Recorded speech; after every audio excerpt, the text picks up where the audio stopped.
সেইটা মানে অর্থাৎ কখনো রুলের মধ্যে পড়ে না মানেই তুমি এই রুলটা ইউজ করতে পারবে। আমরা সেইটা এখন দেখব।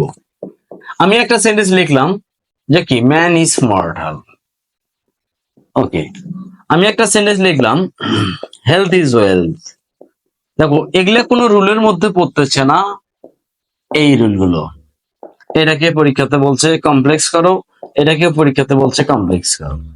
তাহলে আমরা এগুলা কি করে করবো, যখন এরকম করে করবো আমরা সাবজেক্ট হিসেবে সবসময় জানি ইট নিব, প্লাস একটা সাহায্যকারী ভাব নেবো, এটার সাথে ইজ নেবো, ইট ইজ মানে এটা ধরে নিব, তারপর প্রথম শব্দটা নেবো ম্যান নেবো। ম্যানটা ব্যক্তিবাচক, এখানে হুইন নেবো, তারপর যা আছে তাই স্মার্ট। বুঝছো? আই থিঙ্ক ভালো লাগছে। এইটাকে যদি আবার যদি পরীক্ষাতে সম্পাদন করে তাহলে কি হবে, এই যে ইট থাকবে, ইট থাকবে, ম্যান থাকবে, এই জায়গাতে হুটের পরিবর্তে যদি আবার একটা ইট নেই তাহলে এই যে মাঝখানে আমরা এন দিব, it is mortal. It is man and it is mortal.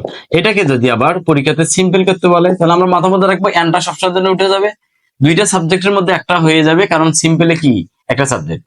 এই ইটটা কখনোই থাকবে না, আমরা কি করব মানে এই ইট অর্থাৎ কখনো এই সেন্টেন্স গুলোতে ইট রাখবো না, আমরা রাখবো শুধুমাত্র কি এই দুইটা ইজের মধ্যে একটা ইজ রাখবো, ইজ রাখবো প্রথম